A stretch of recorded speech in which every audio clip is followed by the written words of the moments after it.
Terus kalau seumpama teman-teman sudah selesai kuliah, itu mesti jadi kupu-kupu guys.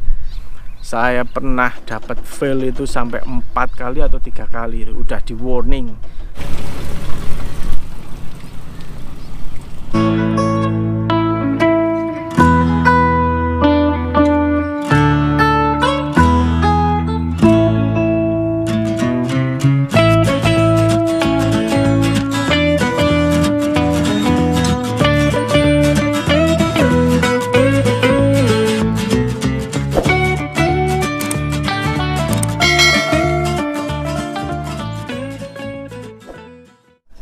Assalamualaikum warahmatullahi wabarakatuh. Balik lagi di Sargento Channel guys.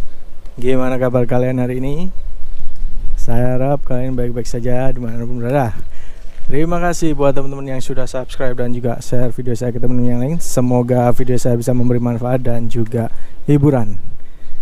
Hari ini saya akan share ke teman-teman tentang nggak enaknya ya jadi student di Australia.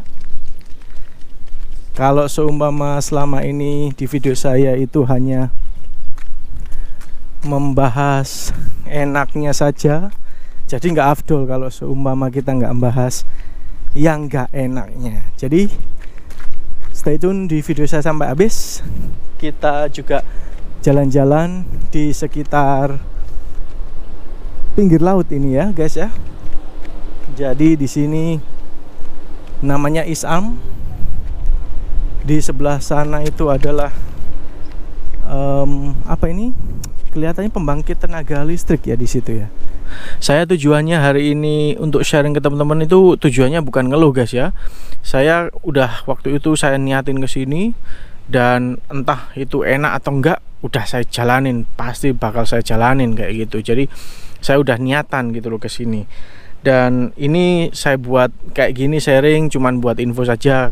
Jadi menurut saya itu kayak gini guys, hidup itu bukan tentang siapa yang beruang, tapi hidup itu tentang siapa yang paling banyak berjuang guys. Dan usaha itu nggak mengkhianati hasil guys. Jadi teman-teman kalau emang berusaha banget gitu, wah insya Allah kedepannya pasti bagus. Dan untuk international student sendiri guys ya, itu wah banyak banget rintangannya di sini guys. Meskipun mereka sudah selesai kuliahnya, meskipun sudah beres semuanya, itu mereka juga pasti dihadapi dengan masalah yang ada. Sudah lulus kuliah, sudah siap untuk mendapatkan permanent resident, tapi mereka harus pulang kayak gitu. Teman saya sendiri guys ya, satu kelas, dia dari Filipina. Dia itu udah lulus semuanya beres gitu loh, tapi sayangnya dia harus pulang guys. Nggak tahu kenapa pada waktu itu dia itu nggak apply dari sini gitu loh, nggak dari NT. Terus akhirnya dia pindah ke state lain untuk mendapatkan sponsorship, tapi nyatanya nggak dapet permanen gitu guys ya. Jadi semua strategi itu harus dipikirkan matang-matang kayak gitu. Ini adalah tentang pengalaman saya yang dimana saya waktu itu single ya. Jadi pengalaman saya waktu itu single menjadi student, dan tentunya sangat berbeda buat teman-teman yang sudah student di sini yang membawa keluarga dan anak. Terus pada waktu itu saya juga mengeluarkan biaya ongkos sendiri untuk membayar tuition fee-nya atau membayar kuliahnya. Dan video ini pengalamannya juga sangat berbeda dengan para mahasiswa atau student yang mendapatkan beasiswa. Oke? Jadi buat teman-teman yang tidak suka dengan video saya, boleh di skip. Dan kalau teman-teman pengen dengar cerita saya lagi, monggo bisa di keep atau bisa tonton video saya sampai habis. Oke? Oh ya guys, tetap saya ingatkan terus bahwasanya banyak juga yang komen di channel YouTube saya kalau bisa memberikan bantuan dan lain-lain, atau ada juga yang kemungkinan sudah mengaku menjadi agen atau bisa menawarkan jasa mereka. Jadi teman-teman tetap hati-hati ya di sosial media. Banyak juga penipuan-penipuan yang berkedok seperti itu, dan ternyata mereka belum mempunyai pengalaman atau belum mempunyai pengetahuan di hal tersebut. Jadi jangan sampai terkecoh. terus hati-hati dan tetap mencari informasi yang sangat kredibel. Oke? Jadi student di Australia itu realitanya itu nggak sebagus atau tidak sebagus di foto profil kalian guys ya. Contoh yang pertama, student di Australia itu nggak bisa gitaran guys. Nggak bisa gitaran dalam arti cangkruk kayak gitu di luar, terus ngobrol-ngobrol, nyanyi-nyanyi sama teman-teman, itu nggak bisa gitu loh. Dan kalau teman-teman emang pengen cangkruk itu ya kemungkinan harus janjian dulu sama teman-teman yang lain. Soalnya kebanyakan mayoritas student yang di sini di Australia itu mereka bakal membuat semua waktu mereka itu semaksimal mungkin gitu. Jadi kayak kalau seumpama mereka nggak ada kuliah, kebanyakan dipakai kerja atau kebanyakan dibuat bikin tugas atau ngerjain tugas kayak gitu. Kalaupun bisa cangkruk sama teman-teman ya kemungkinan besar teman-teman harus janjian gitu loh sama yang lain. Kalau nggak gitu ya nggak ada yang kumpul ya. Kalaupun sudah kumpul ya kalau enak temennya dari negara yang berbahasa Inggris itu bisa nyanyi bahasa Inggris, enak ngerti. Terus kalau sudah lulus kita kemungkinan bakal party-party kayak gitu. Enggak guys, nggak bisa. Kita sudah lulus kuliah terus kita merayakan dan lain-lain party gitu. Oh nggak bisa. Kita harus memikirkan lagi ke depannya itu selama 5 tahun itu ngapain gitu loh. Memikirkan visa, memikirkan biaya lagi, terus memikirkan pengeluaran untuk tes IELTS, skill assessment dan lain-lain. Wah, nggak bisa guys, nggak enak gitu loh jadi student itu di sini. Kalaupun enak ya kemungkinan banyak juga gitu loh yang kesini terus nggak stres kayak gitu. Soalnya nggak sedikit yang stres terus pulang kayak gitu karena banyak tekanan, semuanya di sini tuh serba cepat gitu. Wah, bener-bener nggak enak guys. Jadi teman-teman itu harus mikirkan kayak gitu juga nggak enaknya. Terus kalau seumpama teman-teman sudah selesai kuliah itu mesti jadi kupu-kupu guys. Kuliah pulang. Contoh kalau seumpama kita udah selesai kuliah sore gitu, terus kita harus kerja malamnya. Nah kayak gitu. Terus setelah malam, pagi kita pulang dari kerja jam 9 atau beberapa jam setelah itu, setelah pulang kita ada kelas. Waduh wes, kayak gitu terus nanti. Jadi nggak ada yang enak guys ya, kupu-kupu, kuliah pulang kayak gitu.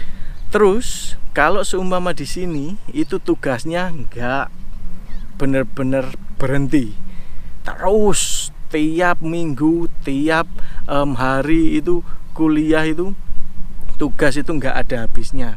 Ini untuk level ini ya, bachelor degree ke atas, bukan untuk level sertifikat, diploma dan associate diploma. Jadi pengalaman saya level bachelor degree ke atas. Jadi tugasnya itu wis bener-bener nggak berhenti guys.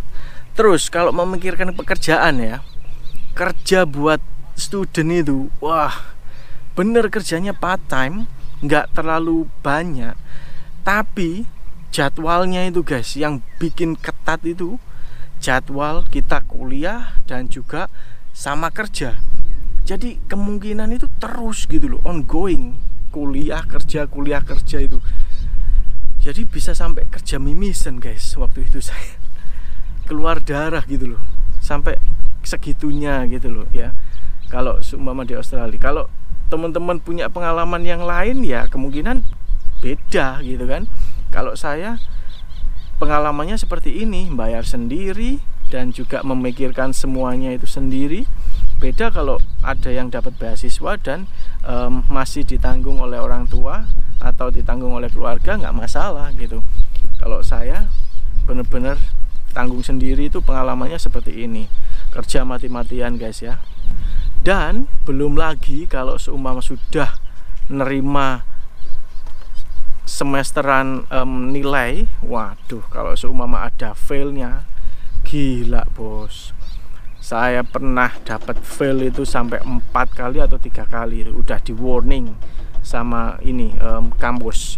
Kalau enggak lulus kalian bakal ini, maksud saya kalau nggak lulus saya bakal disuruh pindah jurusan guys. Lah pindah jurusan ini saya mau selesai kuliah gitu loh, jadi nggak bisa. Akhirnya saya debat sama pihak dosen gitu.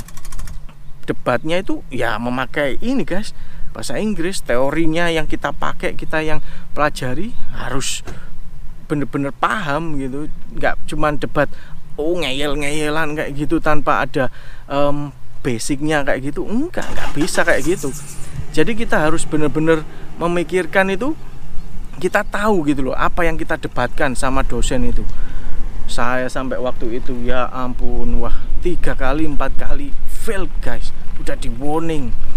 Kalau fail otomatis udah pasti kehilangan duit. Duitnya berapa bang kalau seumpama kehilangan satu mata kuliah tersebut? Ya kalau waktu itu sekitar 2.800 2.700 kayak gitu guys ya.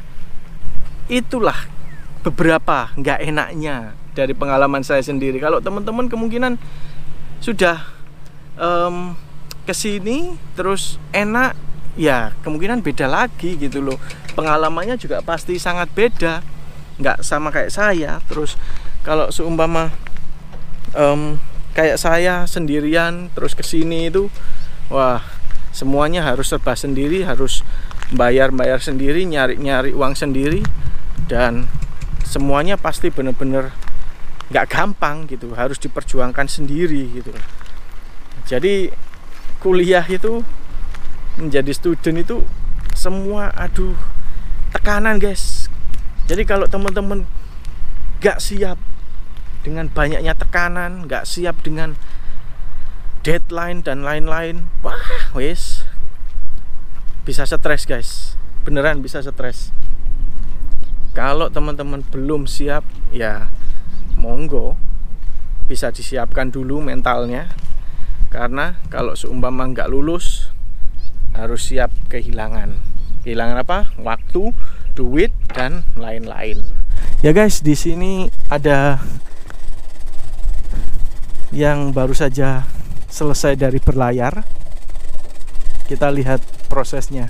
Di sini orang-orang selalu menghabiskan waktu liburannya itu dengan berlayar guys, seperti ini. Mereka mancing, kadang pergi ke tengah laut kayak gitu untuk ya nenangin diri. Soalnya di tengah laut kan tenang banget guys ya, nggak ada rame-rame, terus mancing kayak gitu, enak banget. Ini posisi sunset seperti itu guys ya, tadi sudah hilang mataharinya. Ini sekitar jam setengah 7-an kalau nggak salah. Ya 6.35. Oke, untuk sementara itu saja dari saya. Buat teman-teman, semoga berhasil ke depannya. Kalau seumpama teman-teman banyak tekanan, itu ada juga bantuan dari uni atau bantuan dari sekolah di sini untuk mengatasi hal tersebut. Jadi tadi ditawarin guys sama 2 orang tersebut, dikasih mud crab atau apa itu kepiting atau cumi-cumi yang mereka pancing dari ini lepas pantai tadi. Terima kasih. Assalamualaikum warahmatullahi wabarakatuh. Sampai ketemu di video selanjutnya. Tetap hati-hati guys ya, banyak penipuan di luar sana. Sampai ketemu di lain waktu.